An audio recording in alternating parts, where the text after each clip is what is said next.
Hey, North, Mr. Yergler here. I just wanted to make a quick video because I'm going to be gone at the beginning of the year, introducing myself and kind of getting things set up for the next 3 weeks that I'm going to be gone. My wife and I are going to be having a little girl, and so that's exciting, and so I want to be home for that. And so I know it's probably be a little bit difficult, maybe the first three weeks for you guys, and for me as well, and especially when I get back, managing it kind of remotely and getting things caught up when I get back. But to me, that's worth it. That's a sacrifice worth making. So I'm looking forward to it. It's currently June, end of June right now, so I'm recording this over the summer. So I don't actually know what the sub situation is gonna look like. Best case scenario, you have one sub who knows science pretty well and can kind of carry you through the 3 weeks. Worst case scenario is that you have a new sub every day and people kind of just filling in here and there. It's difficult to find a sub that is going to work for 3 weeks because it's such a short amount of time. So this is going to be actually very similar to what your college experience is going to be like, in the sense that you're going to be required to work together on a lot of stuff. I encourage you to grab a few friends that are in the class and work together. You're going to have to figure stuff out on your own more than you normally would. And that's okay, because it's the first 3 weeks of the year. It's all review. There's literally nothing new. If you want to go back to old videos from your previous chemistry class, old notes from previous chemistry class, that would probably be a good idea. There's tons of resources that I have. There's videos and all that stuff. I'm going to get into that in a second. There's no reason that you shouldn't be able to kind of keep up. It's all a review of previous content, so we don't really get into new stuff until actually several weeks after I get back. So I want to run through a few things. You should have a syllabus with you already, and that document. One thing I want to highlight here, especially given the circumstances, this collaborating versus cheating section here. I encourage you to take a look through this whole thing. It describes the class, it describes how it's laid out, it describes how grading works. Especially over the next 3 weeks, you're going to want to work together a lot. That might mean that you have the same data on a lab and you have the same possible sources of error, perhaps, because you've been talking about it while you were doing the lab with your group, but you're still going to have your own wording. If you can't explain how you got your numbers, if you can't explain what you mean by a certain sentence in a conclusion, for example, then that's not your work. It has to be your work. 75% of the labs is understanding the analysis of the lab. It's really only 25% of you actually doing the lab. The meat of the material, the important stuff, is in the analysis, in the questions, in the calculations, in the conclusions. So you really need to dig into that stuff there. Don't focus so much on the procedure, although it's important. Actually, physically doing the lab itself is not the main emphasis. The main emphasis is understanding the chemistry concepts behind the lab. Okay.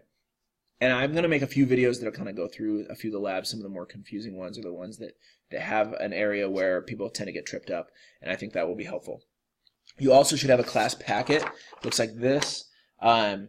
This is a lot of practice problems. It was actually twice as long, and I cut it down to about half the length, and that's a lot of practice problems that are largely optional. I can't think of a situation where a section of it is required. I think we'll do some of it in class. It'll be a good idea to do some of it on your own. This is a college level course, and so you're expected to be able to know what you need to know, and you're expected to know what you don't know. Okay, and if you don't know something, if you can't jump in and know how to do a certain type of problem, then you need to practice that problem. Some of it is memorization, like common polyatomic ions, for example. Other stuff is practice problems, calculations, stuff like that. So use that. You don't necessarily need to complete the whole thing. You don't even need to necessarily complete any given section. But it's there as an extra resource for you to practice if you need to. You also should have this lab writing. This packet actually contains a document that describes what to do and what to not do in a lab, but then also includes all of the labs themselves. So you'll be kind of going through all those labs. I think we're going to get to, let me look real quick. I'm going to be coming back on the 10th, on Monday the 10th. So you have this schedule as well. So you'll get to lab 5. And so we'll kind of talk through all these. All those labs are in that packet. All the questions are in there. You should be doing your labs in a binder, a separate binder. So you should have loose leaf paper that you can put in there. That document on the cover of that packet kind of describes why we're doing it that way. So there's a lot of situations where you're creating your own data table, you're even writing your own procedure in a lot of cases. All that stuff should be in your lab binder. Okay, I want you to be able to give me a particular page from your lab binder at any given time. So it needs to be easily accessible and everything in one place. Okay. In situations where the procedure is provided, for example, you have a handout in that packet, in your lab binder, you can just write, you don't need to rewrite the procedure, you can just write procedure was given, see handout or something like that. Okay. All right, so let's take a quick run through the schedule here over the first 3 weeks.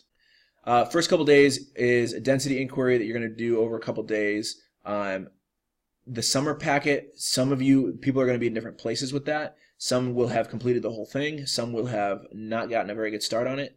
And that's kind of to be expected. That's why I give you some time in the beginning of the year to kind of get caught up with that. So if you already have all that done, then your first couple weeks is going to be a lot easier. So summer packet pages 1 through 4. So this is your homework. This is what you want to have done each day. Okay. And then there are videos on my YouTube channel. You should also have access to that. There's a AP Chemistry website. If you go on YouTube and search Wheaton North AP Chemistry, you'll find it. There's a lab safety video that I did not make. It's a crash course video, I believe. It's a very good video about lab safety, better than my videos for sure. So that's why I threw that one in there. Okay, and then you're going to be doing density inquiries where you're writing your own procedure. It has to be detailed, and then you're going to actually give that procedure to the other group, and they're going to follow it. So you need to be more detailed than you think you need to be. Some of this is going to be, I'm not going to be there to explain it, so the lab book procedures, that's just on the handout that I just showed you. Stoic walk is an activity that we'll do in class, and then these quick checks, this is dimensional analysis. These quick checks are just a quick, maybe 5 or 10 minute quiz, graded, couple problems, just to make sure you're on pace with everything. Okay. Summer packet for homework. This is class packet. Again, like I said before, highly recommend that you go through and at least look at them. Maybe I would do maybe a couple of them just to make sure that you're good with it. A lot of times people kind of walk in and they're like, oh, I know how to do that, and then it actually comes down to it and they don't know how to do it. So more practice is always a good thing. Then we're going to get into Lab 2. That's in your packet. You should be able to do that in class. Shouldn't be any problems there.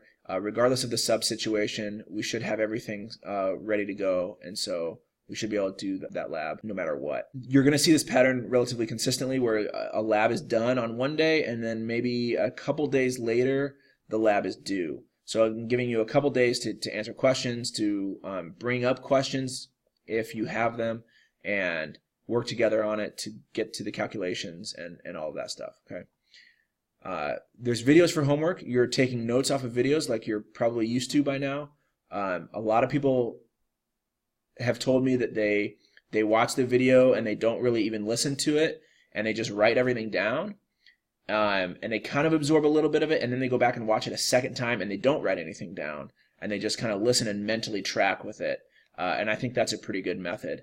A lot of times I do that when I'm watching videos on how to do something like, fix a sink or something like that. I'll watch it a couple times, absorbing different pieces each time, and that's a good way to absorb all the material.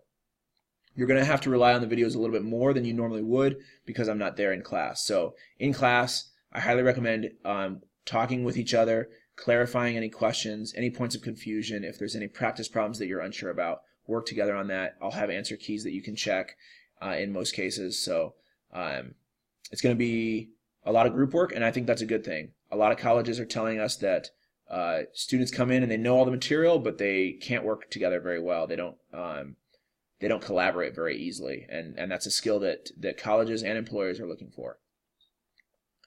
All right, Friday the 31st, you're going to have a summer packet quiz, so that's over everything in the summer packet. You have to get, I don't remember off the top of my head. I think it's 80%.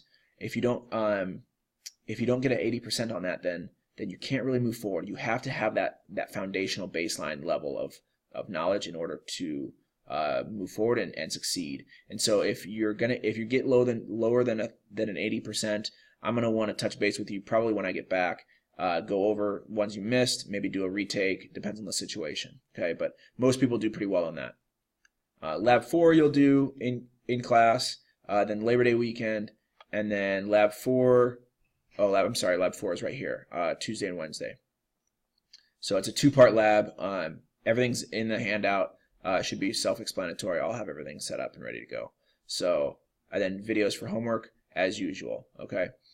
And then by the time you get through 2 full weeks of class, then I will be back and we'll get things caught up. If things have gone sour, if you want to go back to a previous lab, we can spend a little bit of time going over that stuff.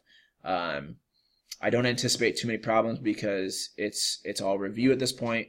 A lot of these labs you've actually already done before, and so it's a lot of just kind of getting us up to speed and kind of getting your mind back into the mode of chemistry and of school. So if you have any questions, send me an email. I'll be somewhat in touch with my email. I can't guarantee that I'll respond right away, but better to email me and at least put the question out there than to just kind of throw your hands up and say, I don't know how to do this. So go turn first to each other, help each other out.